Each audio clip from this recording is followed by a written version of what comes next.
Então, a, o tema da nossa aula de hoje são os distúrbios da função gastrointestinal. Então, ao longo das aulas anteriores, nós falamos sobre o processo inflamatório, falamos sobre distúrbios endócrinos, e o nosso último assunto é o distúrbio da função gastrointestinal. Para a gente entender como que acontece, a gente precisa entender a composição do sistema digestório e as suas funções. Então, a digestão, que é o processo principal do sistema digestório, refere-se ao processo de decomposição dos alimentos. Então, durante a digestão, esses alimentos eles serão transformados em partículas cada vez menores e também sofrerão reação enzimática para a quebra de moléculas maiores, produzindo assim moléculas menores e de fácil absorção. Então, a digestão ela necessita, para acontecer, de um processo de hidrólise, ou seja, reações químicas na presença de água, e também enzimas que vão participar desse processo, além do processo de emulsificação da gordura, que é feita pela bile. Então, a mucosa intestinal ela é impermeável para a maioria das moléculas grandes. Então, moléculas grandes, como proteínas, né, como carboidratos complexos, eles não são absorvidos pela mucosa intestinal. Para serem então absorvidos, eles precisam ser transformados em moléculas menores, decorrente da digestão, para que então possam ser absorvidos e ser incorporados ao à constituição do corpo. Então, dependendo do tipo de componente, se um carboidrato, se uma proteína, se um lipídio, essas substâncias, essas classes de substâncias, elas vão sofrer digestão em determinadas etapas e essas etapas são localizadas em determinadas regiões do tubo digestivo, né? O carboidrato tem a sua sequência de digestão, a proteína, a sua sequência, e os lipídios, a sua sequência. A absorção acontece no trato gástrico, no trato intestinal, né? Mais especificamente no intestino delgado e intestino grosso. Então, a absorção é um processo de passagem de nutrientes do lúmen, ou seja, do meio externo do intestino, para a corrente sanguínea. E essa absorção ela pode ser realizada por transporte ativo, ou seja, com gasto de energia, ou por um transporte passivo, sem gasto de energia. Existem diversas substâncias que necessitam de um sistema de transporte específico para serem então absorvidas, como por exemplo a vitamina B12, que exige ali a associação com o fator intrínseco para ser então absorvido pela mucosa intestinal. Aqui tem uma parte que faz uma revisãozinha da absorção de carboidratos, de lipídios, proteínas, que não é ainda o nosso foco, é só uma revisãozinha, mas fica aí para vocês revisarem em casa, a gente não perder tempo. Vamos falar então dos distúrbios que acometem o sistema gastrointestinal. O primeiro deles é a ânsia de vômito e o vômito. Então, a ânsia de vômito são movimentos espasmódicos, né? São movimentos de contração rápida e involuntária, de forma rítmica, do diafragma, né? O músculo que controla a respiração, e da parede do tórax, envolvendo ali os músculos tanto do abdômen quanto dos músculos intercostais. E essa ânsia ela pode preceder o vômito propriamente dito. Então, o paciente ele pode ficar inicialmente com ânsia de vômito e depois suceder o vômito propriamente dito. E o que seria o vômito, também chamado de êmese, né? Inclusive, existem medicamentos que bloqueiam a êmese, que nós vamos já falar posteriormente, que são os antieméticos. Então, o vômito ou êmese refere-se à expulsão oral de forma súbita, abrupta e forçada do conteúdo do estômago.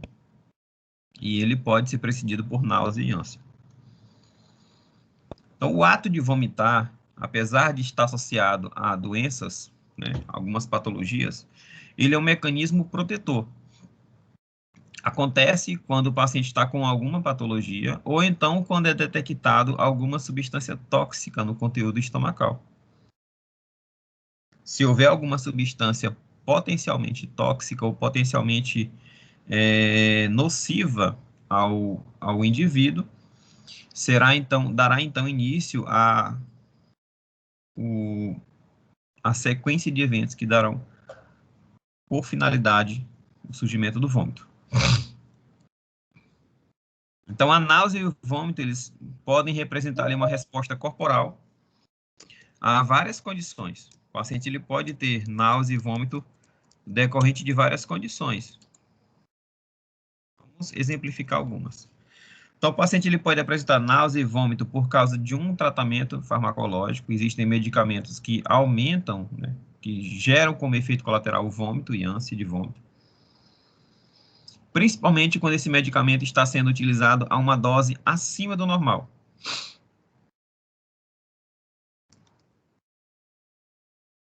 Então, o ato de vomitar, ele envolve duas regiões do cérebro, a medula oblonga, né? E nessa medula oblonga existem duas regiões que estão associadas ao vômito, o centro do vômito e a zona de gatilho quimireceptora.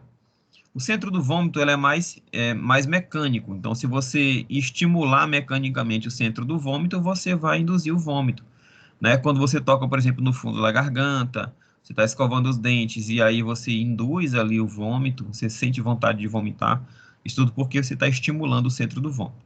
E a zona de gatilho quimireceptora é quando o sangue tem alguma substância tóxica, seja ele um micro-organismo, um vírus, uma bactéria, que está causando alguma doença ou uma toxina. E essa região do cérebro percebe substâncias tóxicas e ativam o mecanismo de êmese.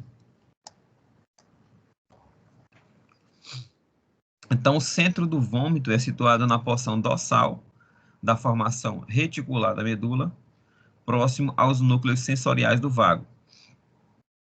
E a zona de gatilho se localiza-se em uma pequena área do assoalho do quarto ventrículo, onde é exposta ao sangue e ao líquido cefalorraquidiano. Então, se o paciente tem alguma substância tóxica ou potencialmente nociva no sangue ou no líquido cefalorraquidiano, como, por exemplo, a meningite, né, bactérias que geram meningite, o paciente ele vai ter a indução do vômito. Inclusive, é um dos sinais clínicos mais importantes do diagnóstico da meningite, é o vômito em jato, que parece um chafariz, um jato de vômito muito forte.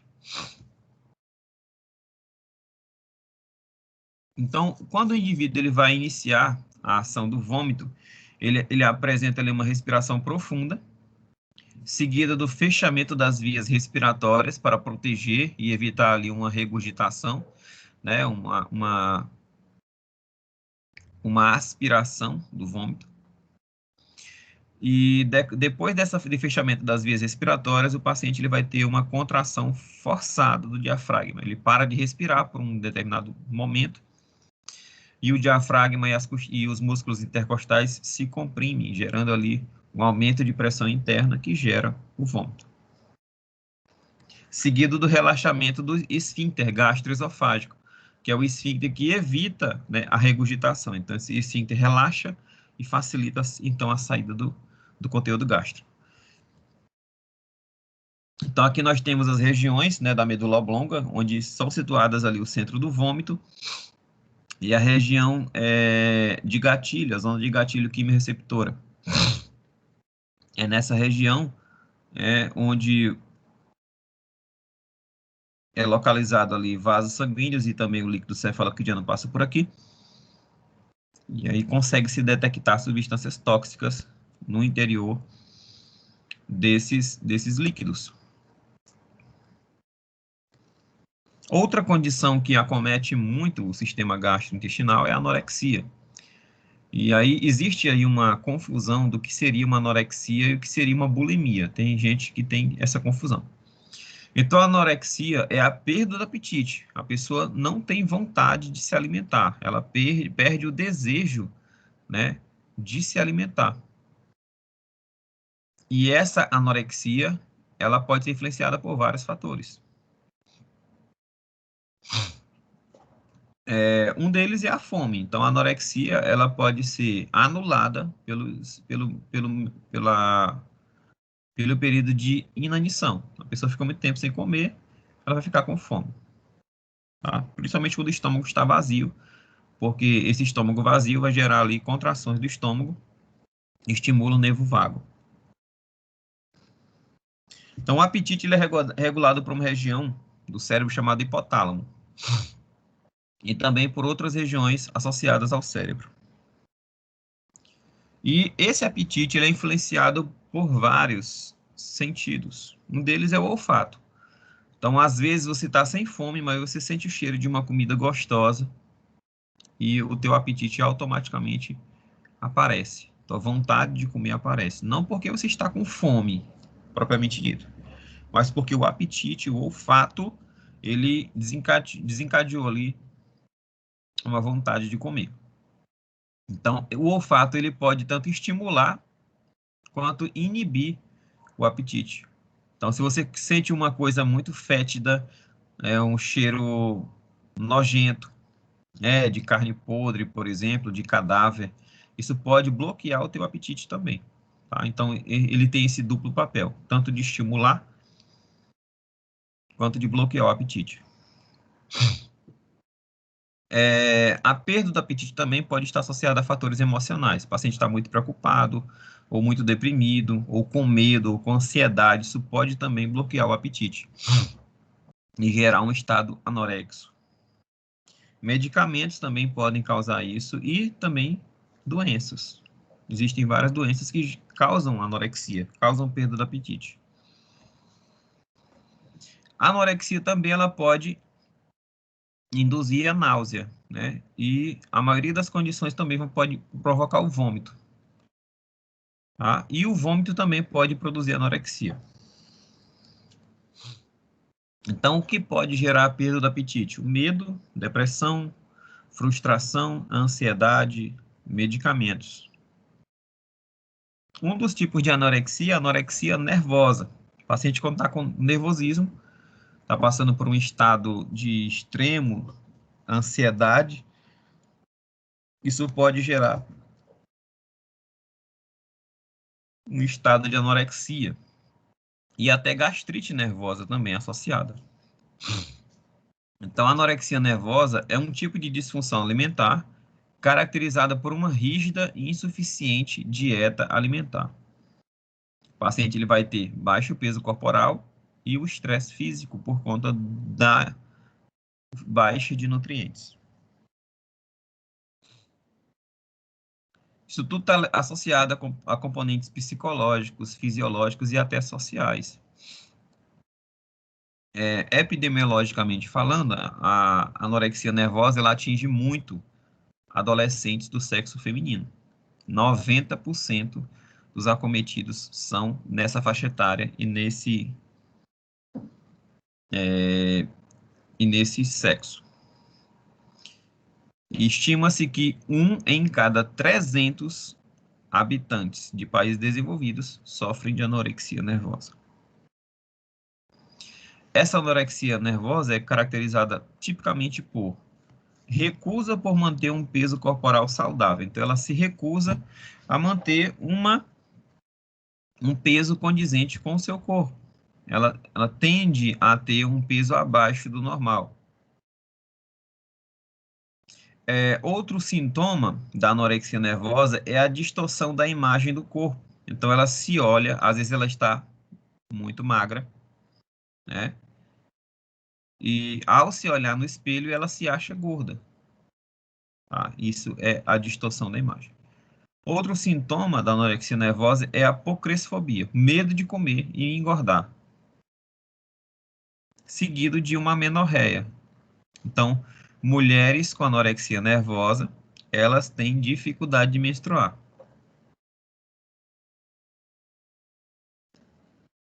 Fisiopatologicamente, né, o que causa essa anorexia nervosa é desconhecida, né? Mas se sabe que indivíduos que têm anorexia nervosa, eles têm distúrbio de personalidade. Geralmente, quem tem anorexia nervosa são indivíduos que têm, são introvertidos, são aqueles que têm dificuldade de manter relações sociais, são indivíduos que têm comportamento obsessivo, são extremamente perfeccionistas e baixa autoestima, né? Sempre se acham inferior aos outros. Também está associada a conflitos familiares, então adolescentes que moram em ambientes em que os pais brigam bastante, ou que estão passando por um processo de divórcio, a incidência é muito grande. Ou então, indivíduos que têm pais superprotetores, que tentam controlar tudo da vida do adolescente. Além da pressão cultural, né? Indivíduos que são pressionados a manter ali um corpo de acordo com o padrão de beleza ditado pela moda. Então, essa anorexia nervosa é um transtorno psíquico que acaba refletindo um transtorno físico, gerado por uma inanição induzida. Né? O paciente, ele vai, às vezes, ele não quer se alimentar para manter o peso que ele acha o ideal. Em decorrência disso, ele vai ter deficiência de macronutrientes, né? Como ferro, como cálcio, carboidrato, lipídio, proteína, sais minerais. E os micronutrientes, que são aqueles encontrados em menor quantidade no corpo, né? Zinco, manganês, cobalto. O paciente, como não tem carboidrato em quantidades adequadas no corpo, ele começa então a metabolizar os lipídios do corpo, diminuindo assim a massa gorda. Ele começa a perder massa gorda, começa a perder camada adiposa para que o corpo continue funcionando. E também é frequente ele começar a perder massa magra, perder músculo, porque a lipólise sozinha não sustenta o funcionamento do corpo. O paciente também pode manifestar depressão e deterioração psicológica. Então, o paciente ele tem desequilíbrio de líquidos e eletrólitos, diminuição do estoque de tecido adiposo e proteína, redução da massa cerebral e função nervosa. Isso pode comprometer muito a cognição, o aprendizado. O paciente ele pode apresentar parestesias e convulsões, dificuldade de percepção, né? Alterações no tato. O paciente pode apresentar litíase vesicular, né? Pedra na vesícula, e também necrose no tecido hepático. Perda da estrutura do tônus gastrointestinal. Osteopenia, diminuição da massa óssea.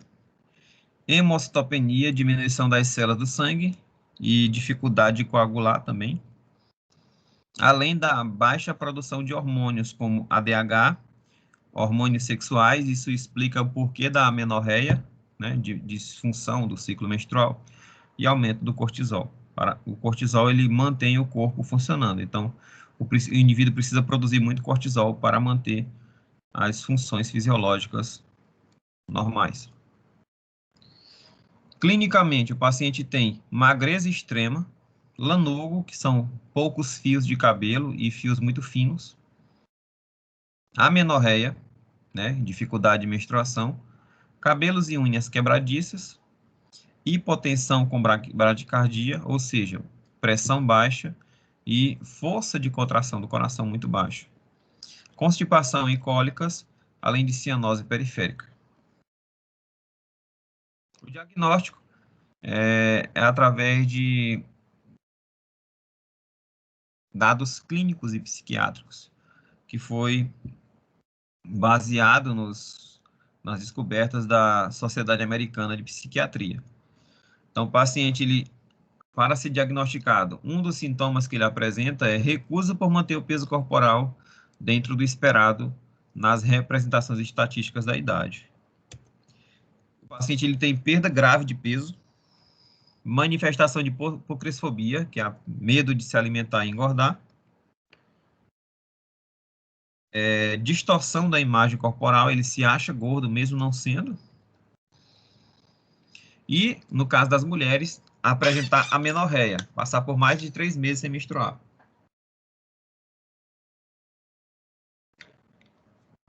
A gente já até falou nas aulas passadas, quando a gente falou de ciclo menstrual, a importância do tecido adiposo para a síntese de hormônios sexuais, mulheres que têm um teor de massa gorda do corpo muito baixo, né? Elas têm dificuldade de menstruar. Então, além da avaliação psiquiátrica, também é necessário fazer uma avaliação nutricional para o diagnóstico. Pacientes que ingerem menos de 1.000 quilocalorias diárias têm o peso 85% menor do que o esperado. E o tratamento é feito por equipe multidisciplinar, envolvendo familiares, psicoterapeutas, médicos, nutricionistas, terapeutas ocupacionais e para que o paciente também tenha uma estabilidade de saúde mental e apresente uma reeducação alimentar, é necessário que ele tenha um ganho de peso após o início do tratamento de meio quilo a 1 quilo por semana. Isso mostra que o paciente está evoluindo no tratamento. Então, resumindo, a anorexia é a perda do desejo de se alimentar, tá? Já a bulimia é uma outra disfunção gastrointestinal, também tem ligação com o quadro psíquico, né, psicológico do paciente envolvido. Só que a bulimia, às vezes, é muito confundida com a anorexia, mas são totalmente diferentes. A bulimia, o paciente não perde o desejo de comer, pelo contrário, ele atende à sua vontade de comer. Só que ele alterna esse desejo de comer e ele come de forma compulsiva com estados de inanição. Então, é como se ele passasse o final de semana comendo tudo que ele tem vontade de comer e durante a semana ele fizesse um regime muito forte, uma dieta muito pesada, para ele ter o direito de, no outro final de semana, ele comer à vontade. Então, a bulimia é um transtorno alimentar caracterizado por períodos de compulsão alimentar, então ele come de forma compulsiva, seguido de um comportamento não saudável que visa a perda de peso rápida. Então, o paciente ele pode se utilizar para manter o peso, o paciente ele tem um peso normal, só que para ele manter esse peso normal, ele acaba utilizando métodos não saudáveis, como jejuns muito prolongados, o uso de indução do vômito, né? Eles fazem indução do vômito. Eles utilizam medicamentos laxativos para causar diarreia e gerar perda de peso. Então, todas essas condições aí são utilizadas pelos indivíduos com bulimia para manter um peso normal, só que de forma não saudável. Isso gera prejuízo e a conta vem. Demora, mas vem. Então, o paciente, ele come de forma compulsória e entre uma ingestão compulsória e outra, ele utiliza métodos não saudáveis para manter o peso. 90% induzem o vômito, alguns utilizam laxantes, outros utilizam jejuns prolongados, outros fazem abuso de estimulantes, como, por exemplo, ingerem muita cafeína, anfetaminas, cocaína, porque esses medicamentos, essas substâncias, elas bloqueiam a fome, bloqueiam o desejo de comer. Ou fazem atividade física excessiva, até utilizam procedimentos cirúrgicos para manter a aparência saudável. Então, a anorexia, diferente da bulimia, o paciente com anorexia ele tem um peso muito abaixo do normal e ele não tem vontade de se alimentar, ele sente repulsa, nojo pelo alimento. Ele tem hipocristofobia, medo de se alimentar e engordar. Já o indivíduo que é bulêmico, né, ele tem um peso normal, só que esse peso normal é mantido por práticas não saudáveis. Então, ele tem uma alimentação compulsiva, mas depois disso ele adota uma prática não saudável para manutenção do peso. Quais são as manifestações da bulimia nervosa? Clinicamente, o paciente tem perda de água e eletrólitos, porque ele vomita, ele induz o vômito, ele tem diarreia. O paciente tem fadiga, ressecamento da pele, depressão, problemas dos dentes e gengivas, constipação, arritmia e síndrome de Mallory-Weiss. Problemas psicológicos, baixa autoestima, extremismo, né? Ou ele come muito, ele não come nada.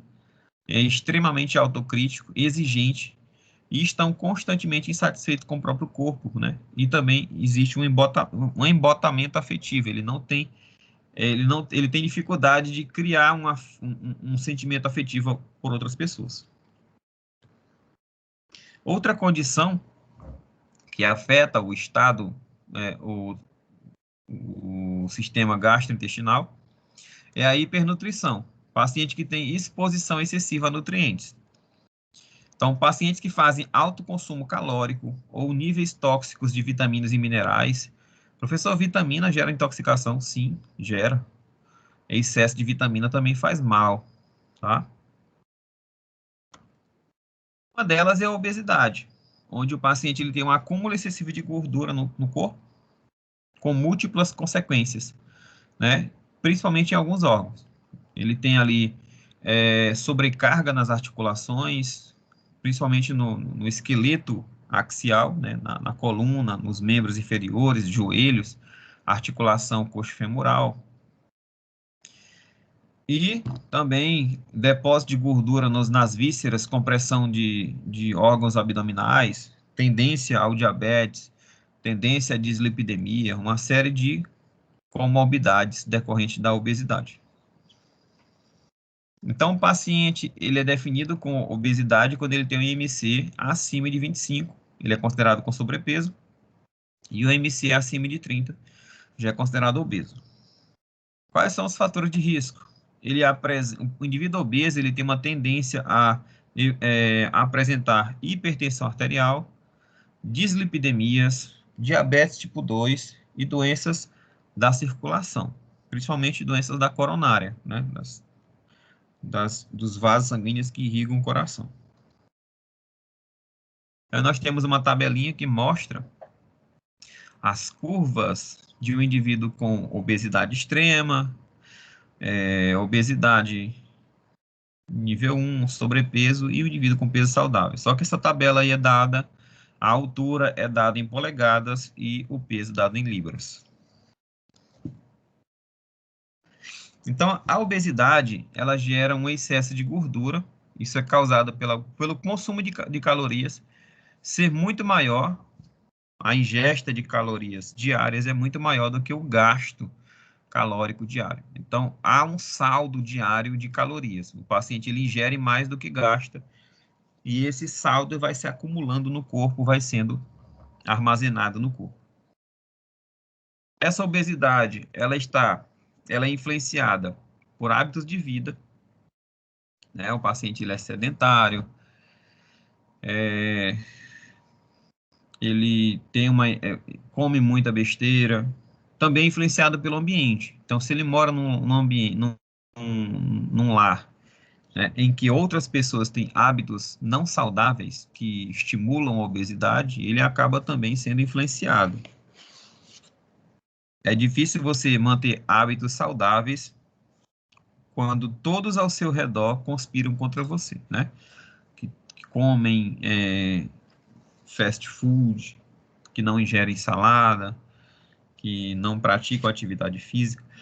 Isso acaba te influenciando negativamente. Psicológico também influencia, tem pessoas que quando estão deprimidas, elas ingerem muito mais calorias, mulheres que estão em TPM, a hereditariedade também influencia, né?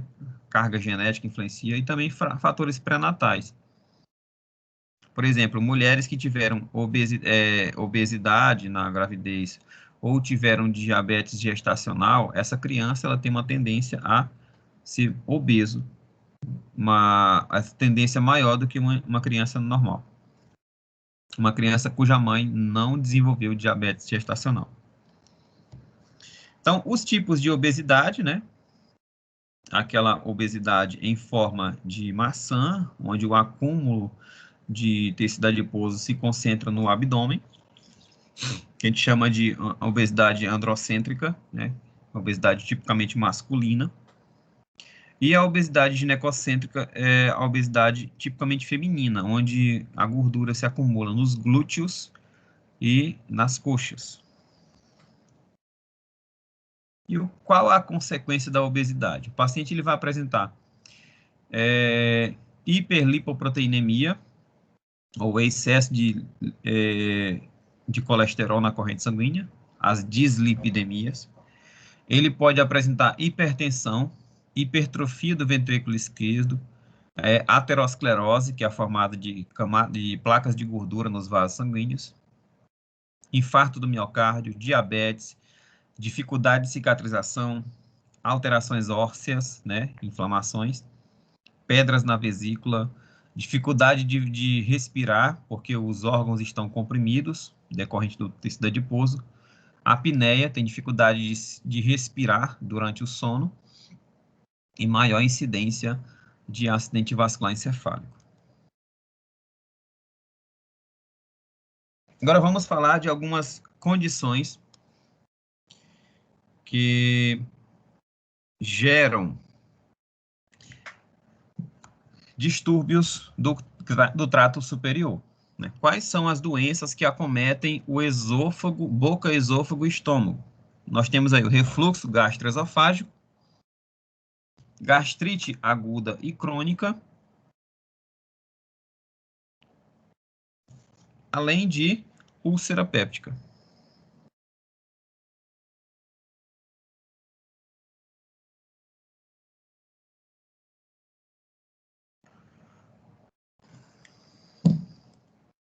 Então, o refluxo gastroesofágico é um movimento de retorno do conteúdo gástrico causando pirose. Então, o conteúdo do estômago, ele retorna para o esôfago e como ele está carregado de substâncias ácidas, ele gera uma sensação de pirose, sensação de queimação.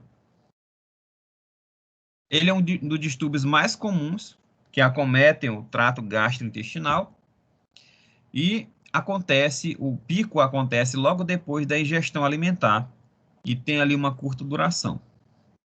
Isso acontece porque ocorre um relaxamento transitório do esfíncter esofágico inferior, do esfíncter fica logo abaixo, na parte inferior do esôfago, e também do esfíncter cárdia, que é o esfíncter que controla a entrada de alimentos no estômago.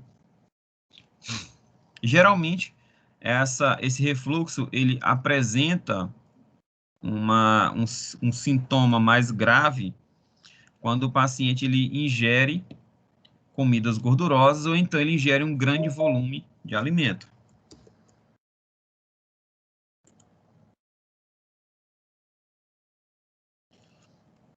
O paciente apresenta ondas peristálticas secundárias que geram um refluxo, um retorno do alimento. O paciente ele começa a salivar, né? E essa saliva ela tende a neutralizar a acidez. Então, a doença por refluxo gastroesofágico, ela é uma condição em que o paciente ele vai ter esse refluxo constante. Isso acontece quando o paciente tem um esfíncter incompetente, ou seja, aquele esfíncter ele se relaxa muito facilmente e gera esse refluxo com mais facilidade. Aquele conteúdo gástrico que retorna para o esôfago, ele gera ali uma irritação no esôfago, gerando uma inflamação, inclusive pode gerar até uma metaplasia, causando ali uma condição que a gente chama de esôfago de Barré. A eliminação diminuída de ácido, esvaziamento gástrico tardio ou uma redução da salivação. Tudo isso pode estar presente no indivíduo com um distúrbio doença do refluxo gastroesofágico. Então, aqui nós temos uma representação de um paciente com refluxo. Esse músculo que controla a entrada de alimento no estômago, ele fica flácido. E aí o conteúdo gástrico ele acaba regurgitando para o esôfago, gerando ali uma agressão química na parede do esôfago. Então, o paciente ele sente pirose, que é aquela sensação de queimação, pode gerar eructações, né? Pode gerar dor torácica, gera hiperemia, né, que é o aumento da temperatura no local, e gera também inflamação, estenose e também condições mais graves como câncer de esôfago, se essa doença do refluxo gastroesofágico não for tratada. Outra condição que acomete muito o trato gastrointestinal é a gastrite aguda. Então, a gastrite aguda é uma inflamação da mucosa gástrica e gera também uma hiperemia, um aumento de temperatura por conta do aumento da circulação decorrente desse processo inflamatório. Essa gastrite ela pode ser erosiva, quando a camada do estômago ela descama.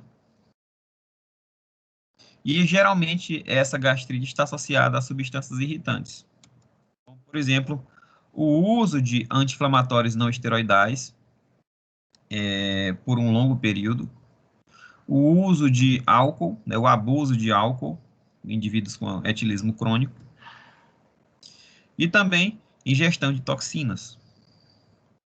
Além de estresse, né, que a adrenalina ali vai gerar um aumento da produção de suco gástrico, e também quimioterápicos, substâncias que são utilizadas no tratamento do câncer. Vão diminuir ali a proliferação das células parietais da mucosa e diminui ali a proteção, a produção de muco e facilita ali a erosão da camada interna do estômago.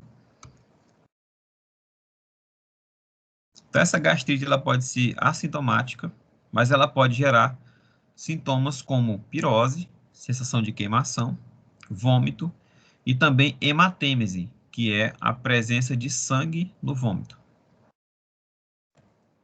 Já a gastrite crônica, ela está intimamente associada a um micro-organismo chamado de Helicobacter pylori, ou H. pylori. É uma bactéria que consegue colonizar o estômago e altera ali a fisiologia do estômago. Então, a causa mais comum da gastrite crônica é a infecção por Helicobacter pylori. Alguns estudos mostram que essa Helicobacter pylori, né, pode ser transmitida pelo vômito, saliva ou fezes ou água contaminada, mas ainda não se tem resultados conclusivos. Essa infecção por Helicobacter pylori gera atrofia da mucosa gástrica, pode gerar úlcera péptica, adenocarcinoma, né, que é um câncer de mucosa, e também linfoma gástrico, né. A úlcera péptica é uma complicação da gastrite. É quando ocorre perfuração em uma ou em todas as camadas do estômago, ou até do duodeno. Então, a úlcera é uma ferida que surge na parede do estômago ou do intestino delgado. Como eu falei, geralmente é uma complicação de uma gastrite. Então, a superfície da mucosa, quando ela é removida, quando ela sofre erosão, ela vai expor a camada do músculo liso. E essa úlcera péptica ela pode ser causada por inibição da produção de prostaglandinas, como, por exemplo, o uso de AINES, anti-inflamatórios não esteroidais, por um longo tempo. Mas também pode ser causada pela liberação de citocinas e mediadores inflamatórios causadas pela infecção da Helicobacter pylori. Essa úlcera ela pode ser não complicada,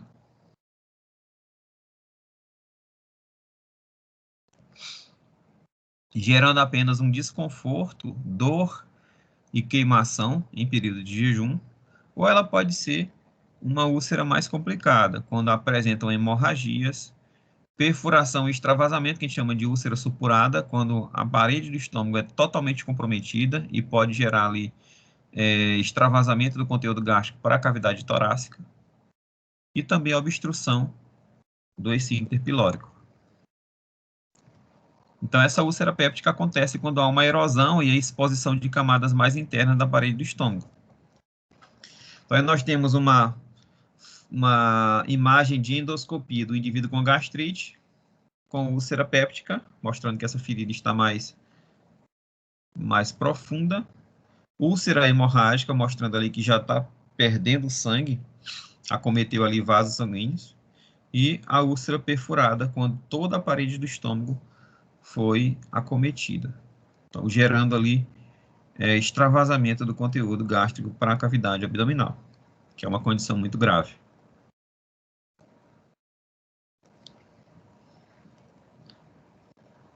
Certo, pessoal? Tranquilo? Agora vamos para os distúrbios intestinais. Nós temos aí síndrome do intestino irritável, doença inflamatória intestinal, como doença de Crohn e a colite ulcerativa. Então vamos falar de cada uma delas.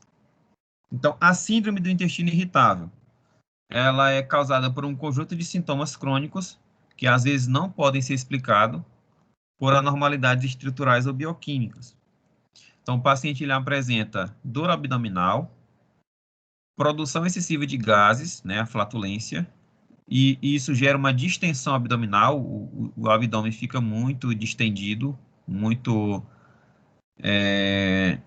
inchado. O paciente apresenta náuseas, né, anorexia, né, perda do apetite, constipação ou até diarreia, e sensação de evacuação incompleta. Então, ele vai defecar, e aí, mesmo após a defecação, ele sente que não defecou totalmente, não defecou na sua totalidade. E essa sensação de evacuação incompleta é um dos sintomas que o paciente com síndrome de intestino irritável apresenta. E também aquela sensação de distensão abdominal, o abdômen muito inchado. Essa síndrome não interfere no sono, mas ela responde a quadro de estresse. Então, o paciente ele pode ter agravamento do quadro ou manifestação do quadro quando ele está em uma situação de estresse. Quando a situação passa, ele pode apresentar uma significativa melhora do quadro. Outra condição é a doença inflamatória intestinal. Nós temos duas aí, bem comuns. São dois distúrbios distintos, a doença de Crohn e a colite ulcerativa. Elas são doenças autoimunes, que geram ativação de células inflamatórias, e algumas até em resposta à flora intestinal. Então, o sistema imune começa a atacar as bactérias benéficas do trato gastrointestinal, reagindo de forma exacerbada. E até atacam também as células da mucosa intestinal. E isso, em consequência, causam lesões na mucosa intestinal, e elas são caracterizadas por período de remissão. O que seria essa remissão? O paciente ele tem um episódio de cura, de um período de não manifestação da doença. Então, ele tem períodos em que ele está com a manifestação da doença, mas tem um período que ele fica sem manifestar, que é o chamado de período de remissão. O paciente, quando está com a doença ativa, ele tem diarreia, perda de peso e algumas vezes até obstrução intestinal. Vamos diferenciar essas duas doenças. Então, a doença de Crohn gera ali uma resposta inflamatória granulomatosa recorrente. Então, quando você analisa a imagem do intestino do paciente através de colonoscopia, você vê ali focos inflamatórios na mucosa intestinal que lembram grânulos, né? Que lembram ali, que a gente chama de mucosa em calçamento. Parece que esse processo inflamatório lembra ali pedras de calçamento, tá? Ela não é uma inflamação homogênea, ela é uma inflamação heterogênea. Em 40% dos casos, ela atinge só o intestino delgado, em 30% dos casos, só atinge o intestino grosso, e em 30% dos casos, atinge tanto delgado quanto grosso. É uma doença progressiva, né? Ou seja, se não tratada, ela vai evoluir, vai piorar, e gera incapacidade. O paciente ele tem comorbidade. Às vezes ele não consegue sair de casa porque ele não controla o intestino, ele fica ou com inflamação muito grande no intestino, ele tem uma diarreia intensa, ele fica muito fraco, ele não consegue caminhar, enfim, não consegue executar atividades básicas. Ela acomete principalmente indivíduos com a faixa etária entre 20 e 30 anos. As mulheres são muito mais acometidas do que os homens, que tem ali uma influência tanto hormonal quanto psicológica. E a principal característica da doença de Crohn são esses focos inflamatórios granulomatosos, que lembram pedras de calçamento. Isso pode gerar fístulas, né, formação de pus e também estenose.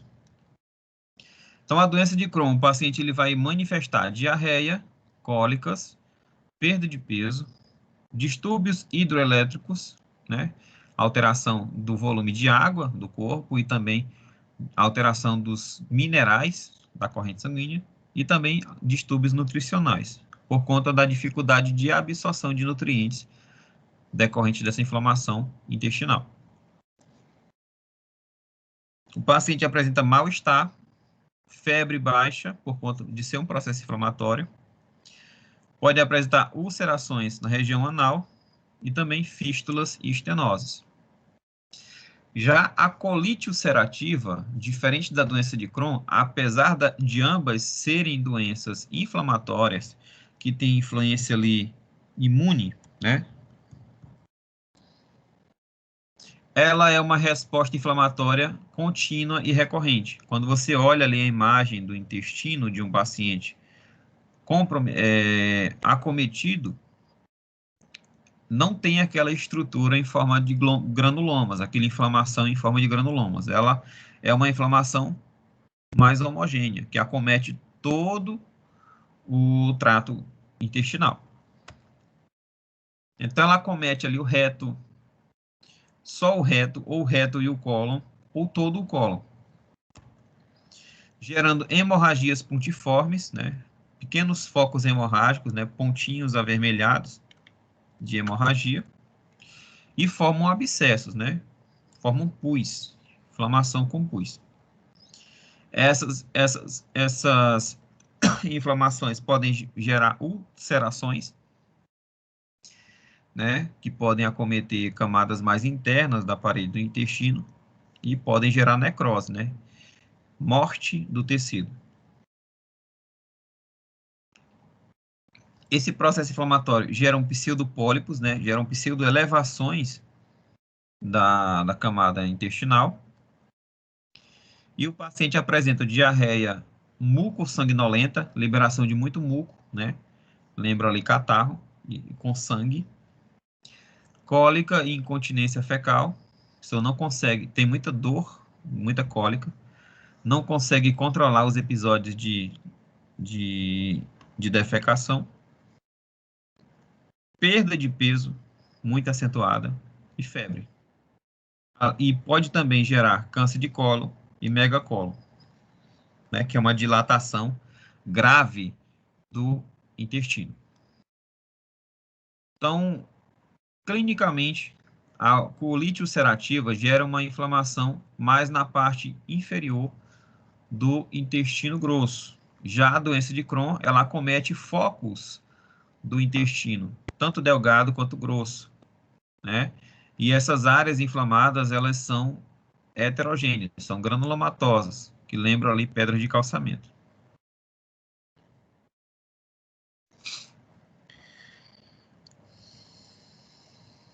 Então, antes de falar das alterações nutricionais, vamos dar um breve intervalo, tá?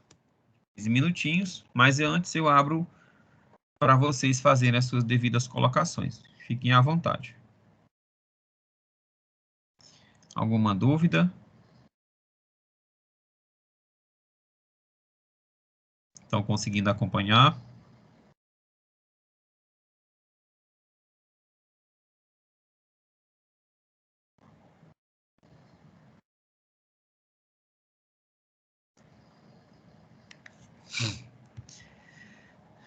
Então, vamos para o nosso intervalo e já já a gente volta. 15 minutinhos, tá bom? Até mais.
Então vamos lá, pessoal, vamos dar continuidade.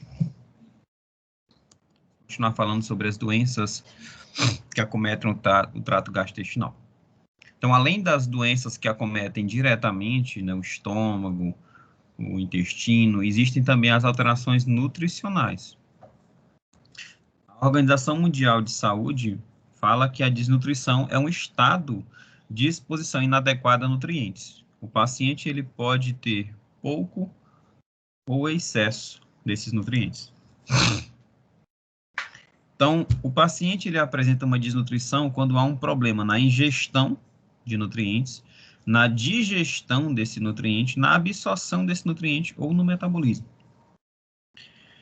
Epidemiologicamente falando, a cada ano existem 3,5 milhões até 5 milhões de crianças que têm menos de 5 anos de idade e morrem por desnutrição. E essas crianças estão praticamente nos países subdesenvolvidos, principalmente nos países africanos. Então, as alterações nutricionais, elas podem ser divididas em estado de hipernutrição, que pode ser um estado de obesidade, ou uma toxicidade decorrente do excesso de nutrientes, como vitaminas e minerais. A subnutrição, ela é causada por uma ingestão inadequada, uma digestão alterada ou uma má absorção. E isso pode repercutir na presença deficiente de macronutrientes ou de micronutrientes. Existem também doenças metabólicas que comprometem o metabolismo de determinados nutrientes, como, por exemplo, a fenilcetonúria, que é uma doença genética que o paciente ele não consegue metabolizar o aminoácido fenilalanina. E também existem as doenças de armazenamento lipossomal, como, por exemplo, a doença de Tay-Sachs. Etiologicamente, as desnutrições podem ser causadas por condições genéticas, como nós vimos aí, fenilcetonúria e Tay-Sachs, uma má formação ou danos no trato gastrointestinal, uma ingestão dietética inadequada, uma perda de nutrientes, estados hipermetabólicos, síndrome de má absorção e uma ingestão de água e alimentos não confiáveis. Então, águas contaminadas, alimentos contaminados também podem gerar uma intoxicação e gerar uma desnutrição. Os distúrbios metabólicos herdados, eles podem ser erros inatos do metabolismo, decorrente de uma incapacidade de produzir uma enzima, ou produz uma enzima que funciona de forma inadequada, e isso é determinado geneticamente, como, por exemplo, a fenilcetonúria, que é a incapacidade de metabolizar a fenilalanina, gerando ali derivados da fenilalanina de forma tóxica. Essa fenilalanina derivada de forma tóxica, ela acumula no sistema nervoso central e causa, né, danos no sistema nervoso central, quando não controlado. Além de gerar uma incapacidade de produzir melanina, porque a fenilalanina, ela é transformada, né, em tirosina, e depois a tirosina metabolizada em fenilalanina. E também existe a doença de Tay-Sachs, né, que é um distúrbio do depósito de lisossomal. A subnutrição é uma ingestão inadequada de nutrientes. É causada por um consumo inadequado de calorias ou uma ingestão baixa de vitaminas e minerais, ou decorrente de problemas de absorção ou uma distribuição de nutrientes no organismo inadequada. Nós temos aí indivíduos com desnutrição, crianças africanas com alto grau de subnutrição. Então, a deficiência de vitaminas e sais minerais, né, está relacionada à ingestão inadequada e uma má absorção. Em 2004, a Organização Mundial de Saúde publicou dados alarmantes mostrando que 2 bilhões de pessoas que habitavam no hemisfério sul 2 bilhões, elas estavam com alguma deficiência de vitaminas. A principal delas, vitaminas e sais minerais. A principal delas é a deficiência de ferro, causando anemia ferropriva, deficiência de vitamina A, causando a xeroftalmia, que é a cegueira noturna, e a deficiência de iodo, causando ali o hipotireoidismo, e deficiência de folato, que diminui ali o crescimento e geram doenças, distúrbios neurológicos. Para evitar esse tipo de condições, foi sugerida a suplementação do trigo, né, que é um dos alimentos mais difundidos no mundo todo, adicionando ferro e ácido fólico, reduzindo então a deficiência de ferro em 10% e diminuindo os defeitos congênitos em 1/3 dos indivíduos nascidos, já que a deficiência de ácido fólico gera uma má formação da medula espinhal, chamada de espinha bífida. Então, existem vários minerais e nutrientes que são importantes para o funcionamento do corpo, como cálcio, fósforo, zinco e cobre, que são os sais minerais. Então, uma das tipos de desnutrição é o marasmo, né? O marasmo é uma inanição com privação total de proteína, ou seja, o paciente ele não consegue se alimentar de proteína. Ele se alimenta de carboidrato, de outras condições, mas não consegue proteína, né? Não tem carne na sua alimentação. E aí o paciente ele vai ter uma gliconeogênese aumentada, onde ele vai ter uma perda muscular para dar origem a aminoácidos que serão utilizados para sintetizar proteínas importantes no funcionamento do corpo. Então ele começa a metabolizar o músculo esquelético para produzir aminoácidos e serem fontes de aminoácidos para outras proteínas. Existe também a doença de Kwashiorkor, que é a privação de proteínas com carboidratos de forma adequada. Outra condição é o marasmo, né? O marasmo é uma perda na massa muscular, que gera retardo de crescimento. O paciente tem uma perda de gordura subcutânea, o abdômen é bem dilatado, a pele é enrugada, os cabelos são secos, ralos e sem brilho. O paciente ele tem uma hipotensão, né, uma pressão arterial baixa e uma bradicardia. Tem baixa temperatura corporal, apresenta diarreia e a imunidade é muito baixa. É aquela típica criança, né, que não tem uma alimentação adequada, que não está rica em proteínas. Criança tem uma deficiência de crescimento, o cabelo tem cachos ali em ninhos, né, o cabelo bem quebradiço. A face apática e irritável, o fígado cheio de gordura, o intestino com atrofias, regiões despigmentadas, edema nos pés, alteração da pele, uma musculatura muito delgada, pacientes com anemia. Então, esse marasmo, doença de Kwashiorkor, ela gera uma síntese proteica diminuída, dificultando ali o processo de reparo tecidual, né, dificultando a cicatrização e também dificultando o equilíbrio de líquidos no corpo, gerando edemas. O abdômen é muito distendido, uma ascite característica, e isso compromete ali o funcionamento do trato gastrointestinal e do sistema nervoso central, além de comprometer o coração, pulmão e a imunidade. A síndrome da má absorção é uma falta de movimentos de nutrientes através da mucosa. Então, o paciente, ele, às vezes, tem até uma nutrição adequada, mas esses nutrientes não são absorvidos, não são incorporados pelo nosso organismo. Pode afetar só um tipo de nutriente ou pode afetar vários nutrientes.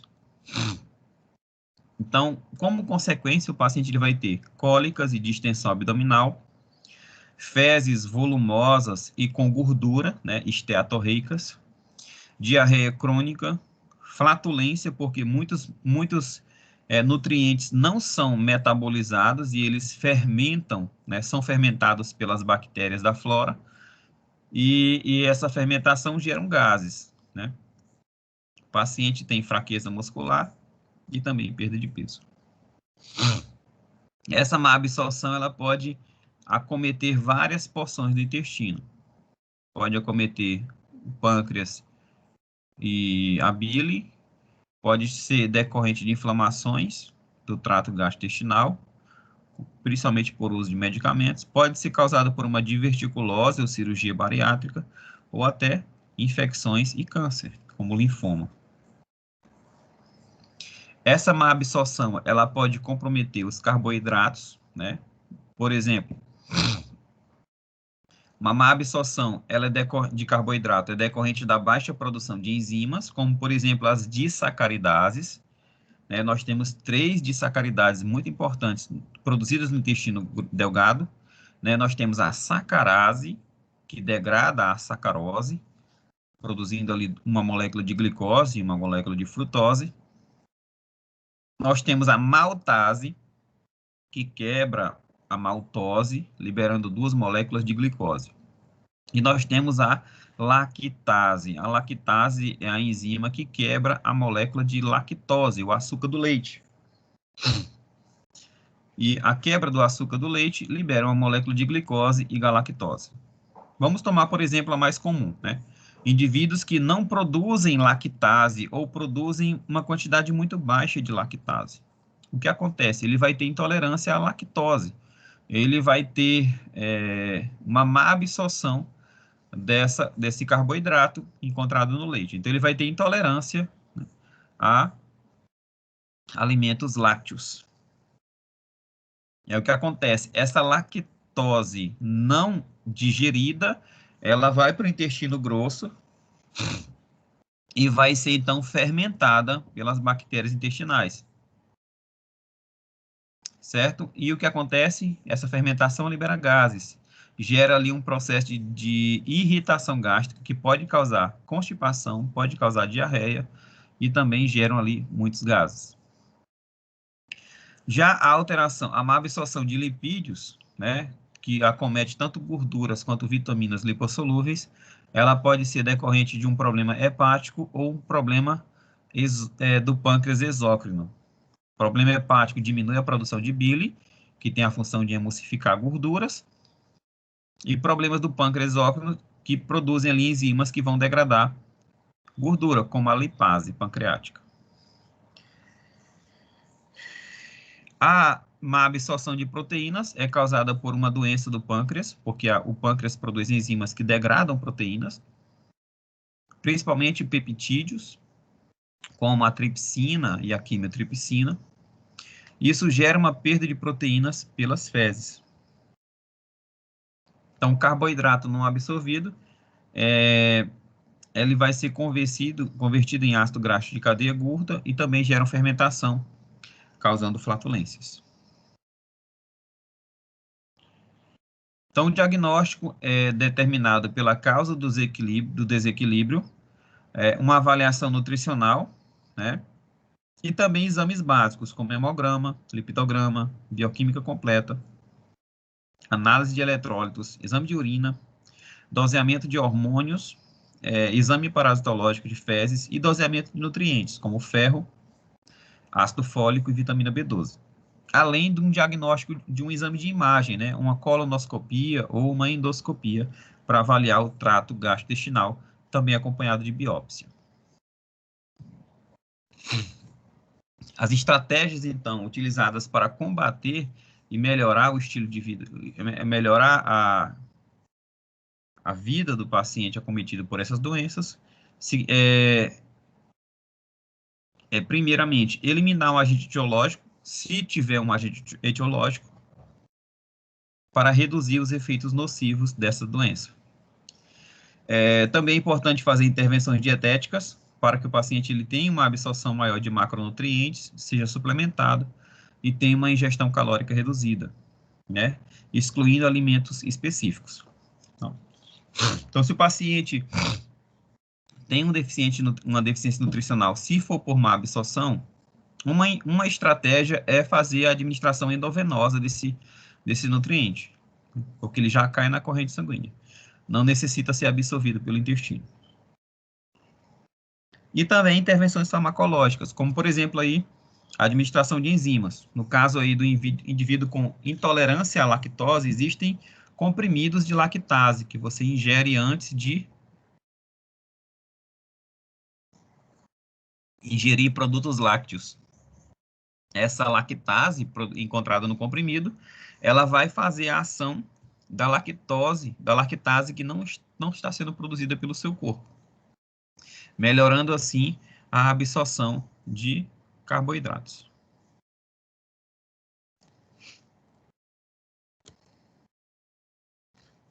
Então, pessoal, vamos ficar por aqui, que eu estou com o nariz muito irritado. Estou quase sem conseguir falar. Então, faltava pouco para terminar a aula. Eu vou abrir agora para vocês.